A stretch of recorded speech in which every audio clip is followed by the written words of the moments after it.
Keep our politicians fighting. How do we, the people, rise up and solve the great challenges of our time? We do it by embracing freedom and liberty. There may be no such thing as a free lunch, but this hour is as close as it gets. Welcome to A Free Solution. Welcome to A Free Solution. I'm Kevin Wills, your host today. Thank you so much for joining us here live on WYSL until 1 o'clock. And I believe we're also joined by Bob Savage as well. I believe so, too. And there's no such thing as a free lunch, Kevin, but I just want to say that in the interest of my not losing my lunch, I would be strongly in favor of the TV stations dialing back when they're doing COVID vaccine stories on the hypodermic needles plunging into people's flesh. If we could just because we're in the presence of all these TV monitors here in Action Central, and it's every time they go to a vaccine story, there's the needle going into a shoulder or a back or an arm or whatever. It's going to make someone pass out. I know people could do that. Yeah. See, I mean, I have the benefit of listening over the radio, like many of you listening here today, so I did not have to see that. I'm not that squeamish about it. I'm not either, but I get it. The repetition, I think, is what gets me. Over again. Yeah, no, I get how they could just keep people out a little bit, just a tiny bit. And by the way, as long as we're talking about COVID, I see that our positivity rate here in the Rochester region, here at our the home plate, is down to 5.3%. So Governor Cuomo is going to open the region up entirely.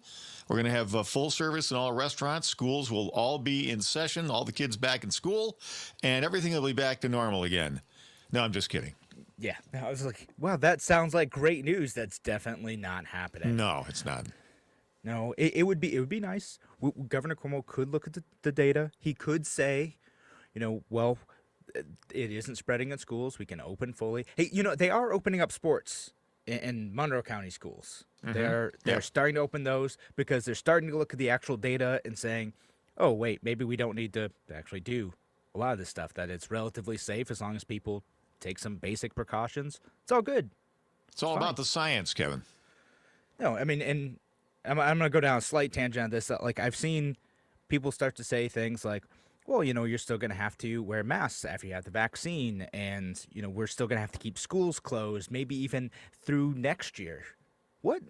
No, all the science says that that's not necessary, that after, you get the vaccine and your friends get the vaccine, you can go hang out with them. That's what the studies have been finding so far. Well, listen, let's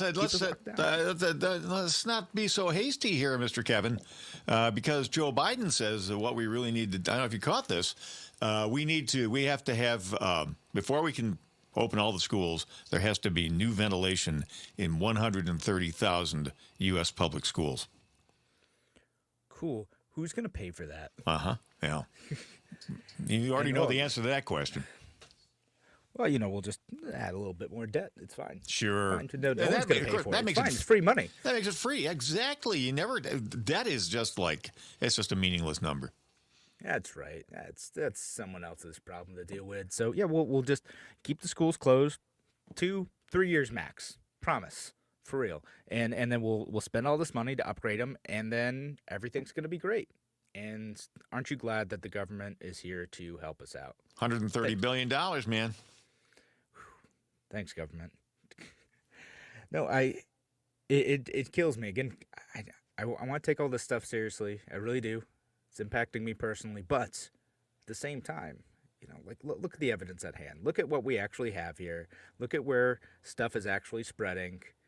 And it is not necessary for the government to control every aspect of our lives. Businesses are taking precautions on their own. Schools are taking precautions, sometimes by government prompting, but a lot of times just because they've read the science too, and they can open in person and keep children and teachers safe. But we have the Rochester area teachers unions and New York State teachers unions fighting that tooth and nail and trying to keep kids out of school. Yeah, not just in Rochester. That's kind of a national mandate. I think it comes from the NEA. But Chicago's fighting really hard. LA, Yeah. So all over the country, teachers unions, despite seeing a significant amount of evidence that kids staying home and not being able to interact with people is detrimental to their mental health. It's causing serious problems, including rises in teen suicide. They are fighting to make sure that kids can't go into school, despite the evidence that says schools are not a significant source of spread, even in communities that have had close to full school attendance. Now, as long as we're talking about COVID, I just want to toss this little conventional wisdom nugget out there that's being, pushed by the mainstream media, as they always do, echoing government. The question has been posed, what's going on with flu this year? And the response universally seems to be, well, the flu's not as bad this year because everybody's masked. Well, now, on the other hand, you have Governor Headcase, Governor Cuomo, who's out there berating the Finger Lakes region on a regular basis because, our numbers have been high, except they haven't been for the last 2 weeks. But the first part of the year, they were higher than they have been. And he's, laying it at the feet of all the citizens, the good citizens here in Rochester and the Finger Lakes. I don't know about you, Kevin, but it seems to me everywhere I go, most people are masked up. I mean, I think that's become pretty much a universal norm. Yeah. I don't see people walking around the grocery store unmasked anymore. And that was not the case 90 days ago. But if the masks, as we're being told by the media, the masks are effective in preventing COVID, the flu, why are they not preventing COVID? I mean, do the masks work or do they not, right? No, that is a good question. I'm still trying to figure it out myself because, the number of flu cases are way down this year. And it's not just because people are getting more flu shots than usual. It's not all that much different from other years.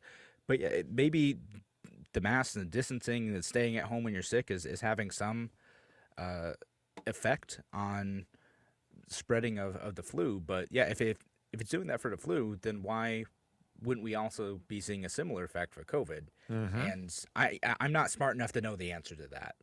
I don't know. But Governor Cuomo probably is, I'm sure. He's always got our best interest in mind and is the smartest guy around, so he's got this. Yeah, by the way, to you, Kevin, that's the Emmy Award-winning Andrew Cuomo. Please. Yes, His Majesty, the Emmy Award-winning Governor of New York. Always want to include that honorarium there. That's right. We do need to do that. And I am getting some comments online. Michael Shannon Wilson says, Cuomo's too corrupt. Mainstream media and wisdom in the same sense is an oxymoron. Yeah, and I get that. He was mentioning that there's a study about the Spanish flu with masks deemed effective at stopping viruses. I mean, there is some evidence to suggest that, including with flu viruses. But it is weird to see the inconsistency between rising COVID numbers and very low flu numbers. That, again, I don't understand. Maybe there's someone who's a scientist who can call in, 585-346-3000. We'd love to hear from you. I don't know why that's the case, and I haven't been able to see a good explanation. I really want to know. You're talking about the Spanish flu of 102 years ago? Yeah. There were. Yeah. Well, there were, because they used to wear the masks for them, too. And there's also there's a Chinese flu outbreak in the early 20th century, late 19th century, where same thing, like it was less scientific, but they found anecdotally communities that had higher rates of wearing these like thick cotton masks tended to have lower transmission rates. So there's some interesting studies with the pandemics to see like how those worked out, but compliance for that stuff was way lower in most areas, whereas like compliance was like based strongly around like how the community felt around it, so it'd be really consistent in countries. No, that makes sense, because I remember now some passages in the Canterbury Tales in the 1300s. There were some accounts of people who were masked up and they didn't get syphilis. Way back when. You just figure that out, huh? Hey, it could happen. I don't know. And then the Magna Carta. Nobody got COVID there or the flu or anything. They were all masked up, man. What was the Magna Carta? Was that plague time? But that was rats.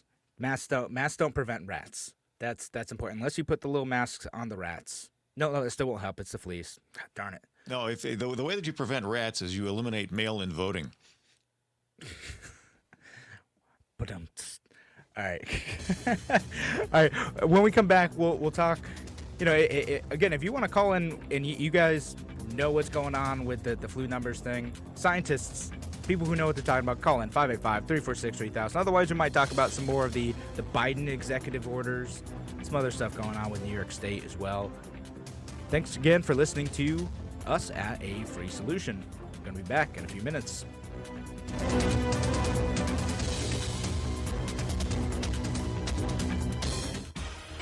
Your business relies on computers and technology to operate. Slow, unreliable networks and servers can cause unplanned downtime and affect your bottom line. The experts at SimpleTech Innovations are here to help. Their preventative maintenance program ensures that your computers and network are kept up to date and monitored for any issues, keeping your business running smoothly. They also help clients achieve HIPAA, PCI, and New York State cybersecurity compliance to keep your network safe and secure. Whatever your business IT needs are, SimpleTech Innovations should be your first call. They've won the Best in Rochester 8 years in a row and have an A+ Better Business Bureau rating. Call them today for a free consultation at 585-200-3182. That's 585-200-3182. SimpleTech Innovations.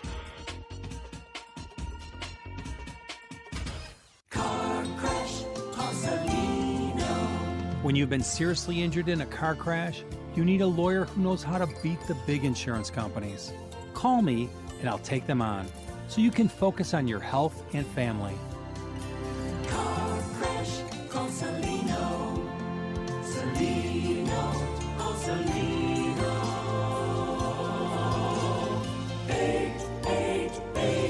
888-2020. Main Street, Rochester. A message from the National Police Association.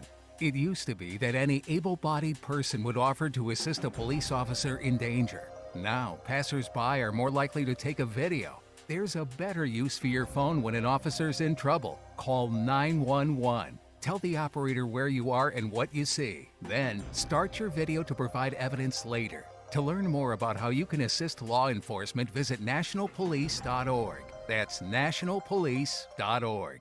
Why do businesses choose to move their website from Wix and Squarespace to SimpleTech Innovations? Maybe it's their excellent customer service or attention to detail. Maybe it's their ability to give a truly customized solution. Or perhaps they just like the fact that SimpleTech is a local small business that builds great relationships with its clients. Whatever the reason may be, you can rest assured knowing that the local team at SimpleTech has your best interest in mind when building or updating your website. They're hands-on and love helping customers achieve their goals. But don't take my word for it. They've won the Best in Rochester 8 years in a row and have an A+ Better Business Bureau rating. If your website doesn't match your dreams or isn't achieving your goals, give the professionals at SimpleTech Innovations a call today for a consultation at 585-200-3182. That's 585-200-3182. SimpleTech Innovations. A free solution. Welcome back to A Free Solution. I'm Kevin Wilson, your host for today, joined by Bob Savage. I believe this is my first appearance on the show under its new identity. Oh, it might be. It might be. Congratulations on that, by the way. That's a great name for the show. I thought so. I thought it was a good idea. So did Larry Sharp, too, our Tuesday, Thursday host. But yes, we have Bob Savage, who's in the studio over at WYSL. But of course, shout out down the line to our friends listening over at WACK out in Newark and WENY, the Patriot, down in the southern tier as well. You guys rock. And our friends listening online, too, on Facebook pages, A Free Solution or Kevin Wilson, and our YouTube channel, A Free Solution. Thank you all for being here. Appreciate it.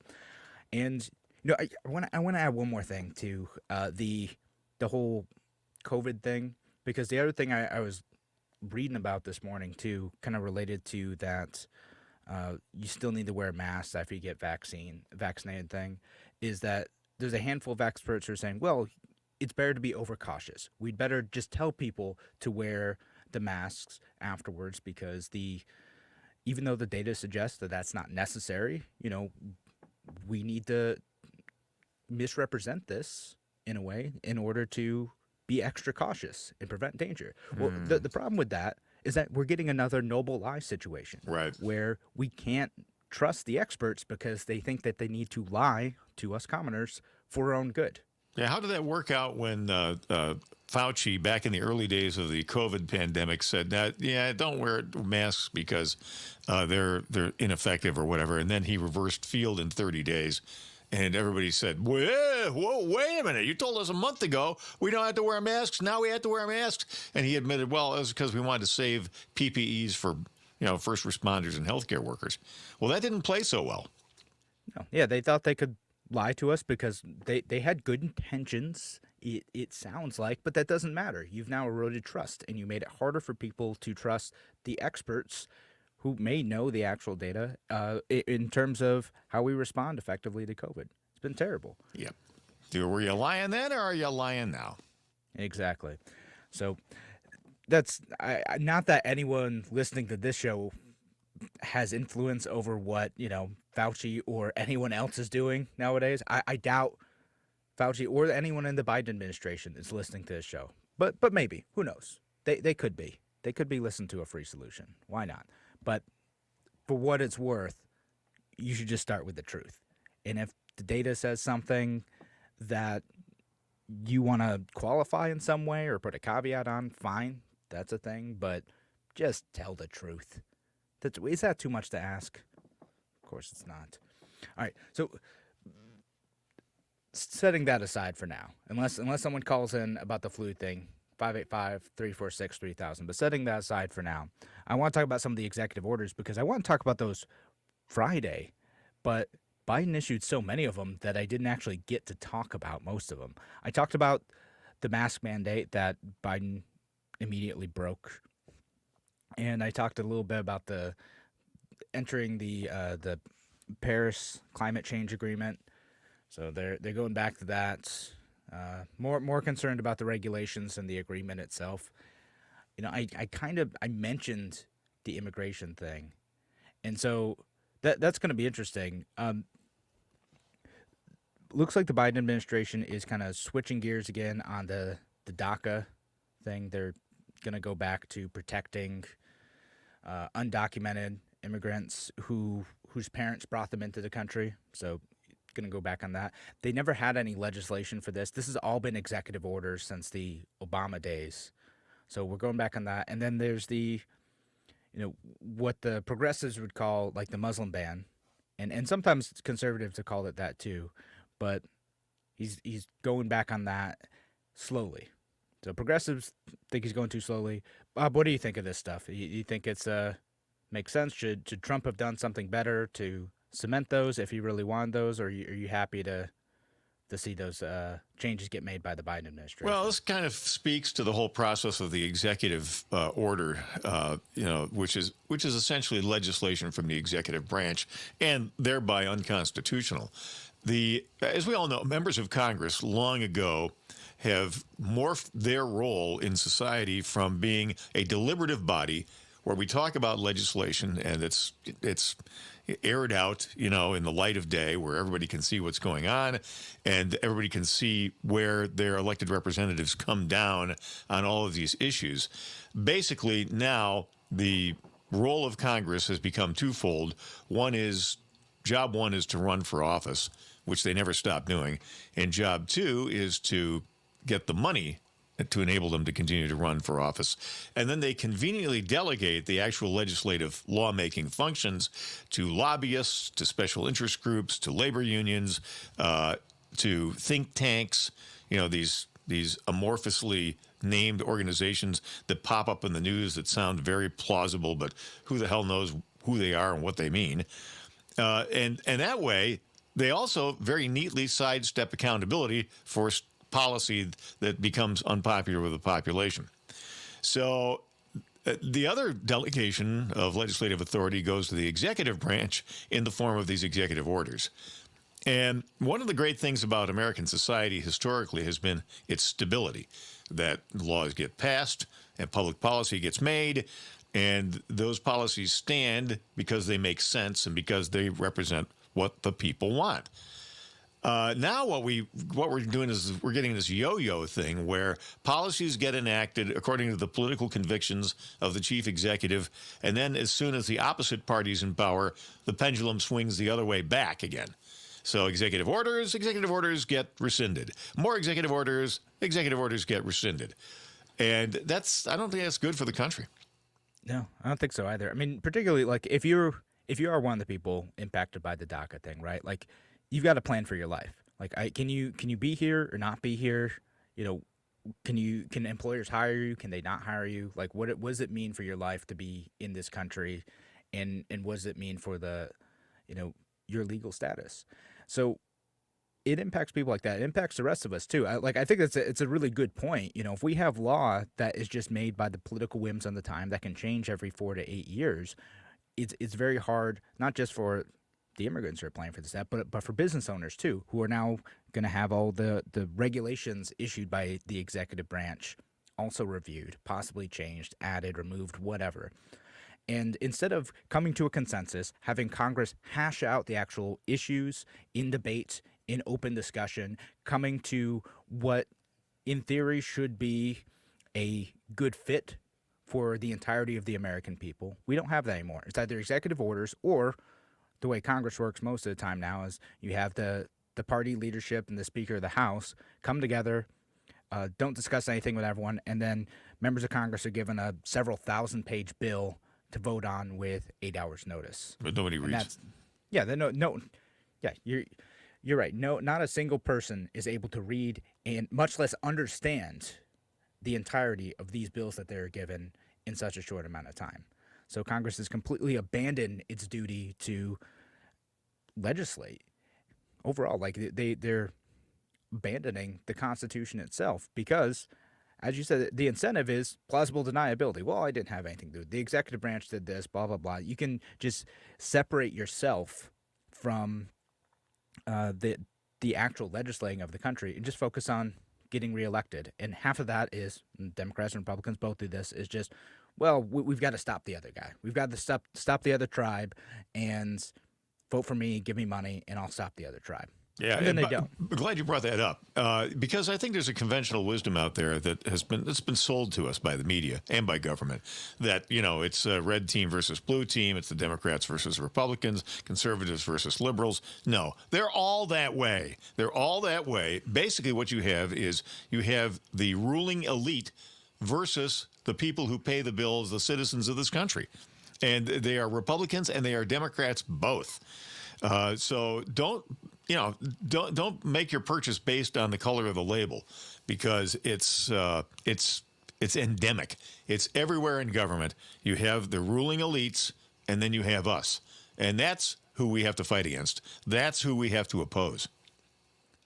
Yeah, that's exactly it. If you're paying attention to what's going on at all levels of Congress and all levels of government, that's what's happening is that we see that ruling elites will often collude with one another Republicans, Democrats will collude with one another to make sure that their power is maintained. And we see that in ballot access laws. We see that in their messaging. We see that in the media, sometimes covering favorably folks or omitting information that's damaging as well. We see all of that in there as well. There's Bob, did you catch that recent story about the Washington Post removing that quote that they felt was damaging to? Well, I won't say it. They didn't. They said they were just updating story, but the accusation against the Washington Post was that they removed the damaging quote from Kamala Harris and kind of just let it disappear from their website. Did you see that one? No, I didn't catch that, but it doesn't surprise me because Washington Post and a lot of the media of that ilk really have much more in common with Izvestia and the former Soviet news wire service TASS than they do with American journalism. American journalism is in serious danger. It's becoming extinct. Yeah, and I can't, like, it shocks me still every time I see it. Like, why would you pull this quote away? Kamala Harris was making jokes about depriving prisoners of food and water is gross. All right, but anyway, we'll talk more about other stuff going on with the Biden administration, all the promises of free money, often by executive fiat for many of these things that maybe you hope to see, maybe you don't. Give us a call. Let us know what you think about all the stuff coming out of the Biden administration. 585-346-3000. I'm your host today, Kevin Wilson. You're listening to A Free Solution. We'll be back in a few minutes.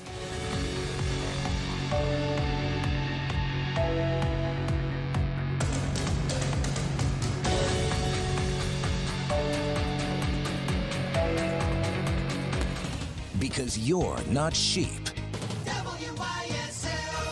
AM 1040 Avon Rochester, FM 92.1 Rochester, and FM 95.5 Spencerport. Here's the latest forecast from the News 10 NBC Weather Center for tonight. Just cloudy skies out there. We'll drop down into the 20s on Tuesday. Prepare for a little bit of snow out there. Good solid 2 to 4 in the Finger Lakes, 4 to 6 in Rochester. So snowy Tuesday coming up. That'll slowly taper off Tuesday night into Wednesday. A couple more inches possible. Staying cold in the 20s through the rest of the week. That's the latest on the forecast. I'm Rich Canillion, WYSL. Gallup's most recent poll shows 60% of all Americans believe abortion ought to be illegal or illegal in most cases. These pro-lifers include men and women of all ages and ethnicities. What is it about abortion that drives so many people to reject the federal government's 48-year-long stance for abortion? Could it be a personal experience with abortion? Perhaps. Could it be advances in ultrasound technology offering a window into the womb? Maybe. Could it be the scientific advances revealing all people are fully human at all stages of maturity? Possibly.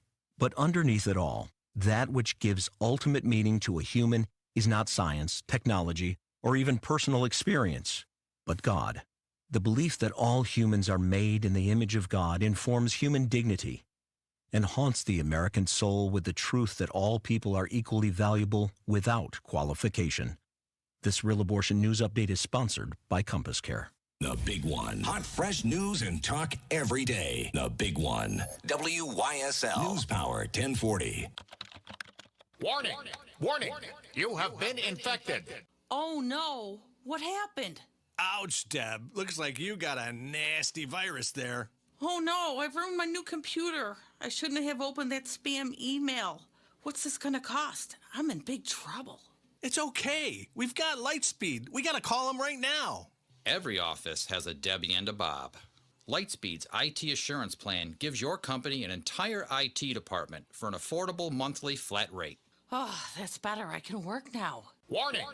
Oh, no! Well, Bob, sounds like you need to call Lightspeed now. Call Lightspeed today. Make us your IT department before this happens to your Debbie and Bob. Take it to Lightspeed. Call 865-4000.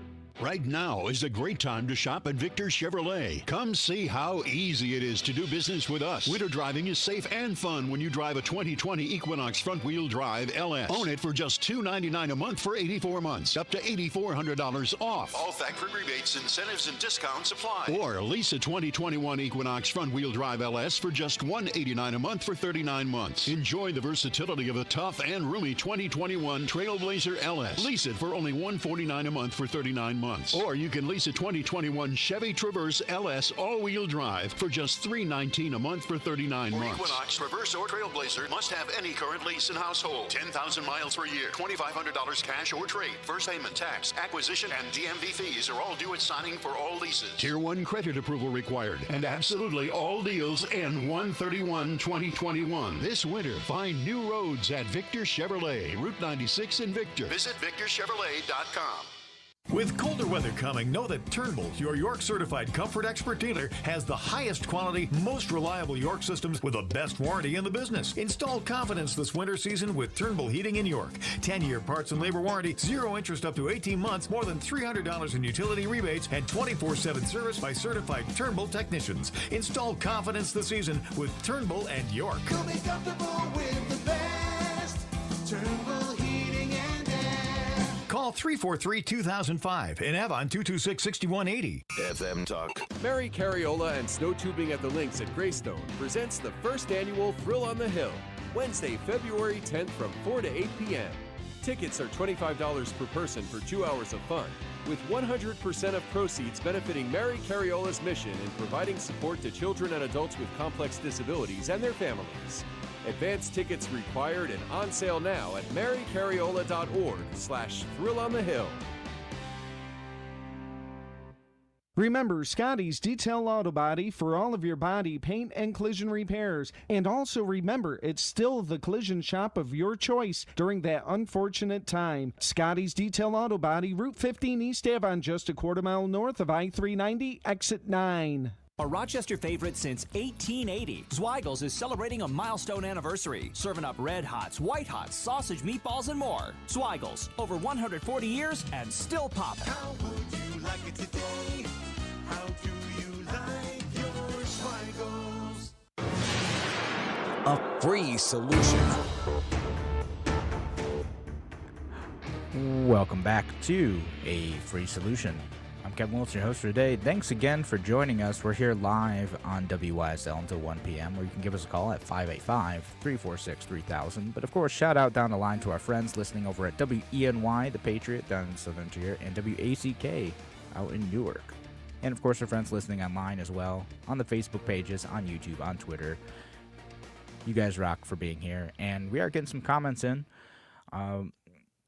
Brian saying that masks aren't effective, so there. I don't know about that. Saying that there's a study saying that masks in operating theaters weren't all that effective. There's other studies that suggest otherwise, but I'm CDC's got a big one.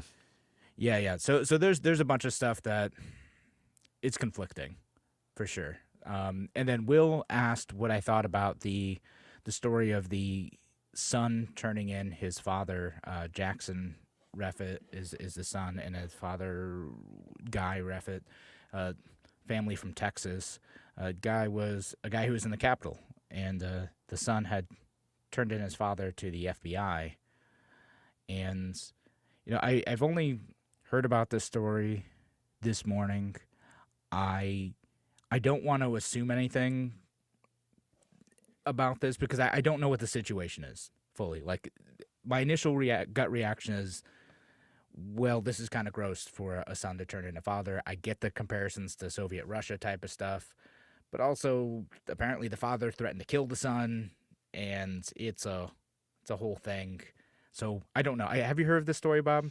I saw the headline. I didn't get deep into it. How old is the son? I think he's 18. Okay. Yeah, I think that your college plans there, Sonny boy, have been suddenly altered. Yeah. So, I mean, the whole situation is awful for any family. I don't know what this guy's situation is. I'm sure we'll find some other situation. If he really was, planning on hurting people or something, I think that's a legitimate law enforcement purpose. But I don't know. I don't like seeing this because this is when people think about escalating political violence, like, this is part of what that looks like, right? It's families turning on each other and turning in family members to law enforcement authorities. That's what rising political violence looks like. It's a bad thing. It's a path that I would very much like to see our country not go down. But we're seeing it left and right. We're seeing rising levels of political violence. I think there's a universality to that. I can't remember who said it, but someone said that every happy family is the same. Every unhappy family is miserable in its own unique way. And I can't remember who that quote was attributed to, but with the death of Phil Spector in prison from COVID, I was reading his bio, and OMG, what a dysfunctional home he grew up in. So this has been going on for centuries and will never probably stop. Families, that are in more or less a constant state of war. Yeah. So I don't know what's going on with this family. I would be interested to learn, what the situation is, if this guy was planning anything dangerous, or if the son kind of ended up blowing in his father to law enforcement for not nothing, but maybe for an issue that really the FBI doesn't need to get involved with.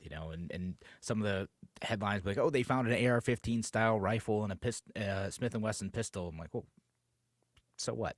Okay, that quote, by the way, was from Tolstoy. It's from Anna Karenina. Tolstoy. Yeah. All happy families are alike. Each unhappy family is unhappy in its own way. Oh, that's interesting. I did not know that quote. So interesting stuff. But anyway, thanks for your comment, Will. And again, please leave your comments. If you have other stuff you want me to talk about, or Bob and I to talk about on today's show, leave us a comment. And if I know anything about it, I'll look it up. or I'll talk about it. That's what it is. Or give us a call, 585-346-3000. And Will's also following upcoming, hearing a lot about ex-wives calling about their husbands at the Capitol and elsewhere. Yeah, I mean, I've heard that stuff too, like ex-wives or estranged family members, same thing. They see husband, former partner, whatever, on the news, and they're like, oh, he's at the Capitol. I'll call the cops. I'll call the FBI and say that I know who that is, that they're there. Well, I don't know about you, but I'm really thankful that we have all those National Guardsmen they're going to be parked in the Capitol now till March. Yeah, I don't like that. I don't like firmly that. in cheek. I didn't really mean that. I mean, No, I know. Hopefully, they won't make them sleep in parking garages until March. I know, right? Like they could at least. There's so many hotel rooms in D.C.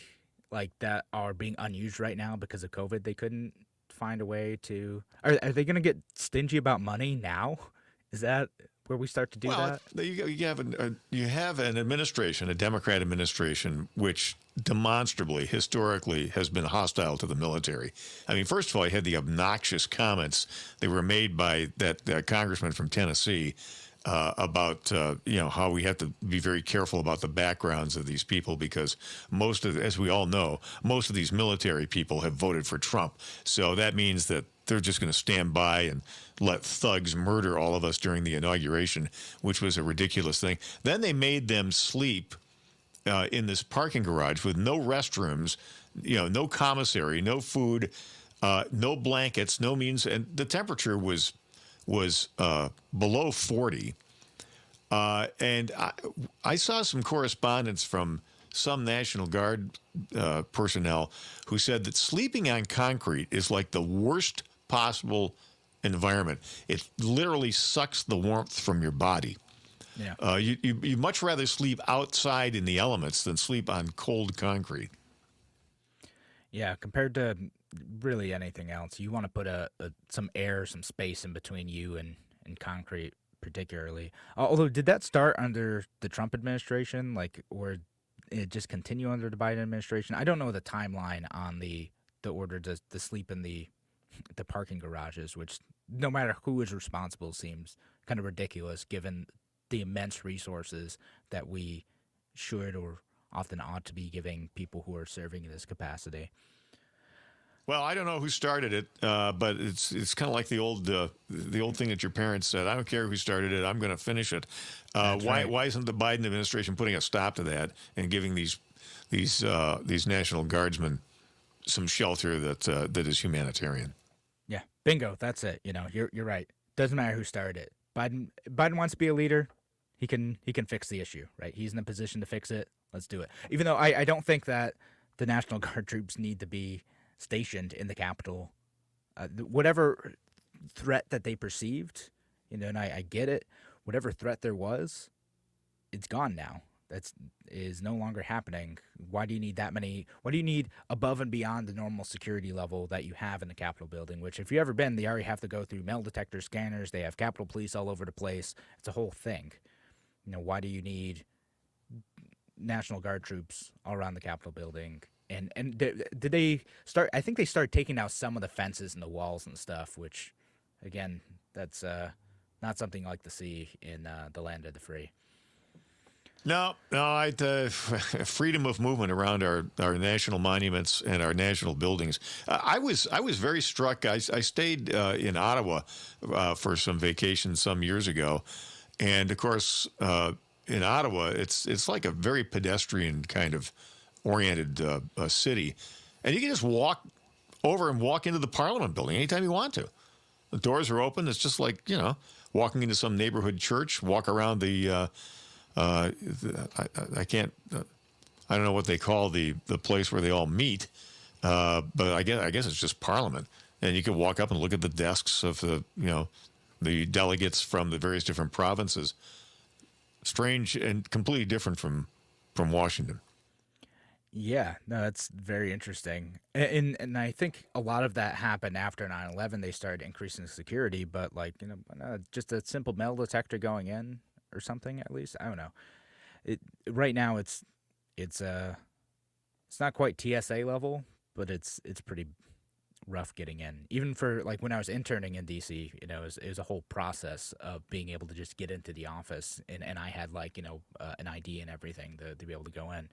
And it's, well, you know, I think of when I went to check last summer, you can go to basically their White House, and again, you just walk through a metal detector, nice and easy, and you're able to like walk around everything except for like the actual admin office buildings, which are close to the public, but the grounds itself, it's all there around. I don't know. It's an interesting concept of how we think of security here, and I do not like the look, and I think the look matters in this case, of uniformed soldiers surrounding our democratically elected president. That's small d. You know, not exactly democratically elected. We're in a republic, but still, it's not a good look for the health of the republic. I don't think that is something that we can sustain long term, and it's a further visual reminder of the erosion of the Constitution and the republic itself. All right, so I think we're just about coming up on another break, but I do got another comment. Matt asked me about the lower flu numbers. We talked about that in section 1, and so if you missed the first segment of this show, make sure you look us up on the podcast or look up the Facebook or YouTube rebroadcast. You can see the full videos there. If you ever miss anything, it's in there. Thanks again for joining us here on A Free Solution, though. We'll be back in just a few minutes.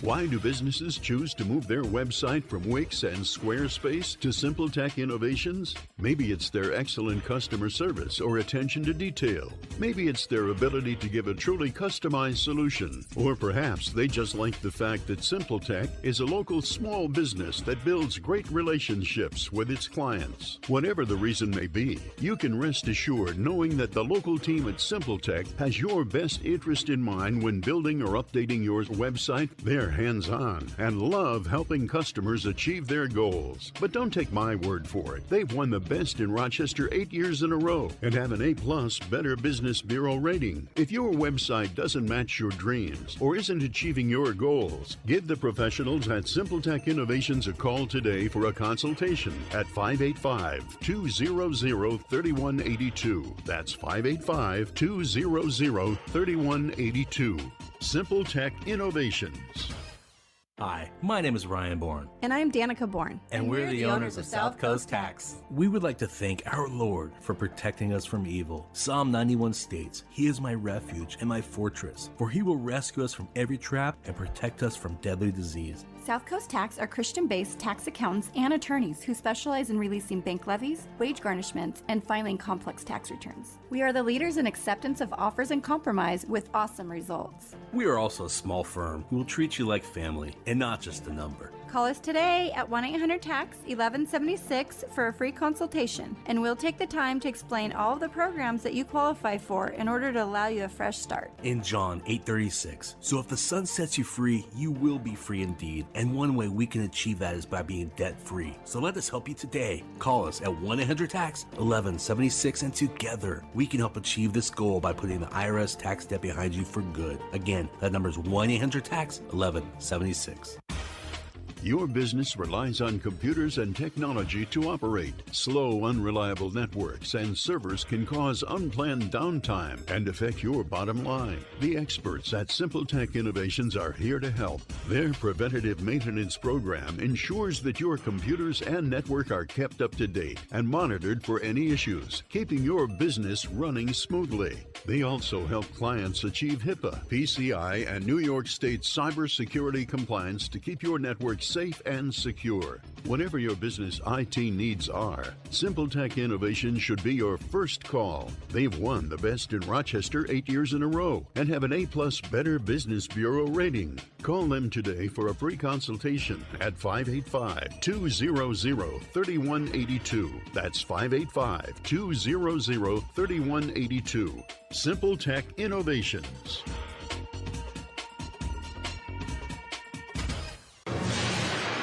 A free solution. All right, welcome back to A Free Solution. I'm Kevin Wilson, your host today, joined by Bob Savage. Hello, all. All right, and I did get one comment from Twitter over the break.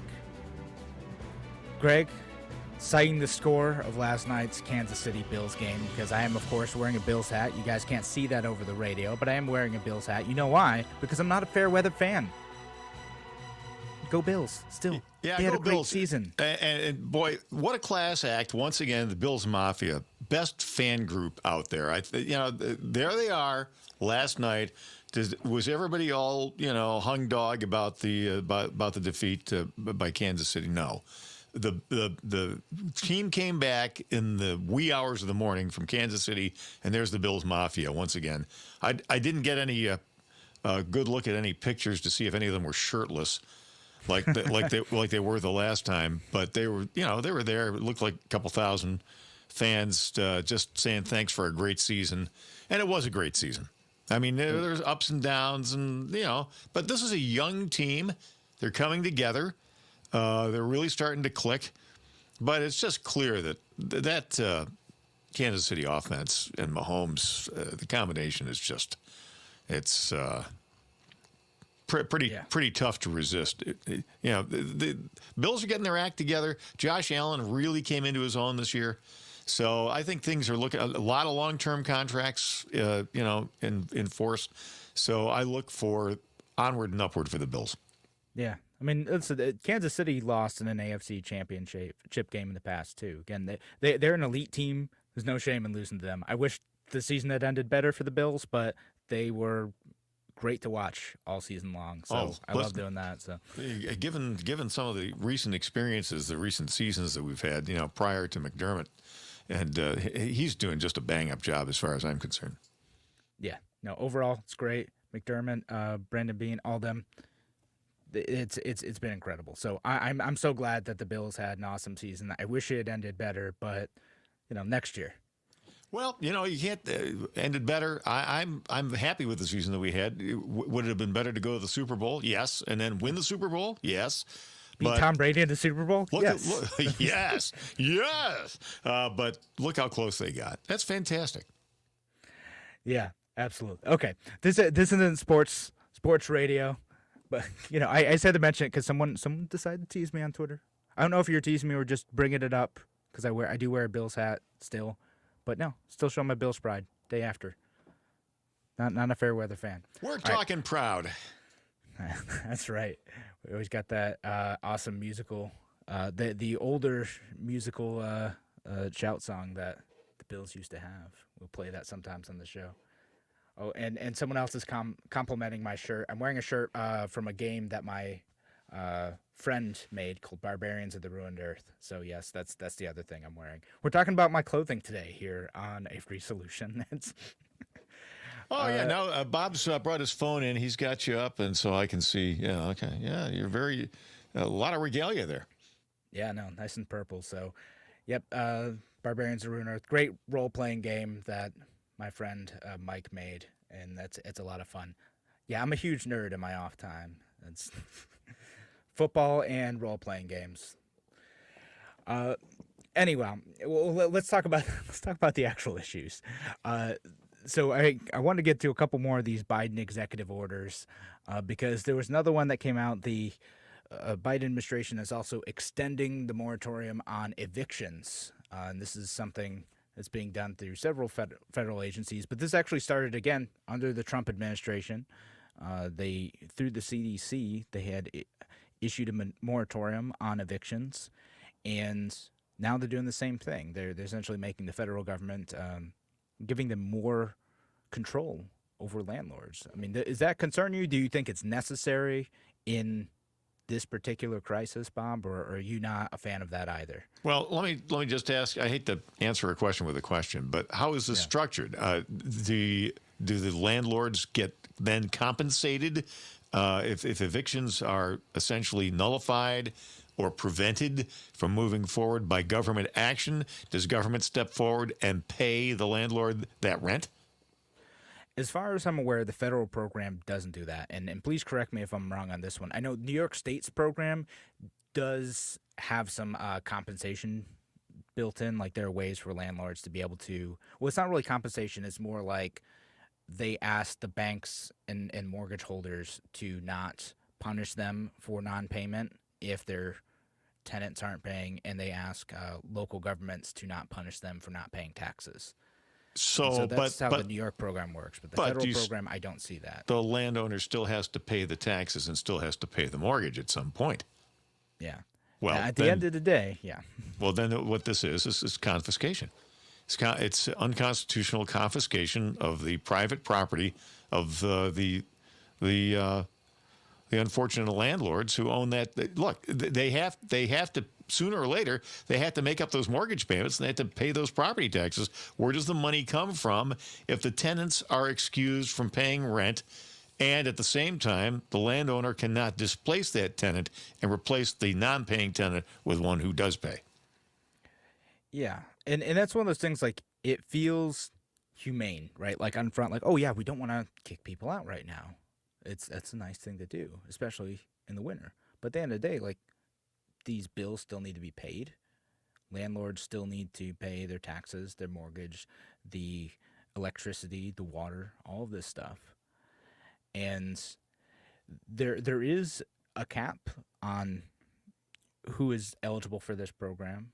As I understand it, you have to be making less than $99,000 as an individual, or $198,000 filing jointly. So it's pretty generous. It's a pretty high amount. It's not just low-income people, at least. And again, especially when you're doing this at the national level, where we have such a huge disparity in incomes, rents, housing access, all that stuff. Doing it at the national level is an even worse idea than doing this at the state level, where, again, I don't particularly like the New York program, but they did put in a few things to at least ease the burden on landlords. Yeah, temporarily. But once again, here you have a classic example of government substituting one victim for another victim. So the people who can't pay the rent, who knows, maybe COVID related, maybe not, but a lot of cases of that where they're unable to pay their rent because they've lost their gig, whatever they're doing, their livelihood. But now, for political expediency, government parachutes in and says, well, what we're going to do is we're going to do our perverse little Robin Hood act here, where we rob from the rich. See, because that's the property owners. Anybody who has real estate is, they're rich, right? Oh, they're all rich. Yeah, you don't need to look filthy out for them. rich. They'll manage. Yeah, anybody who owns a business is just automatically rich because and they didn't earn that business. They didn't build it from the ground up. By sweating weekends and nights and making all kinds of personal sacrifices in order to make that business work. No, none of that. But that's the reality of it. And by the way, you're also victimizing the people. Let's say you have a multi-unit, apartment complex or whatever. If a significant number of tenants are excused from paying rent by government fiat, there's no money to maintain that building. So the people who are still there paying their rent in good faith and living may start to have to put up with leaking pipes, leaking roofs, peeling paint. God knows what other defects will now appear because the landlords don't have the money to fix it. Yeah. And supposedly in a lot of these agreements, the renters will have to pay all that back at the end too. And that's going to create another new set of problems. But that's a problem for the future, right? Feels good now, doesn't it? All right, so thanks again for joining us here on A Free Solution, and thanks for Bob Savage. Thanks for being on the show. Appreciate it. My pleasure. We're going to be back tomorrow with Larry Sharp and Wednesday with me. Talk to you then.